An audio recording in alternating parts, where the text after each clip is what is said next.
You ask Tiger to solve. This deals with linear equations with one unknown. The final result is x equals 5. Let's solve it step by step. Group all constants on the right side of the equation. Add 4 to both sides.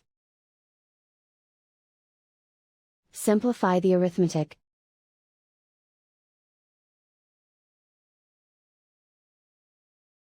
Isolate the x. Divide both sides by 3. Simplify the fraction.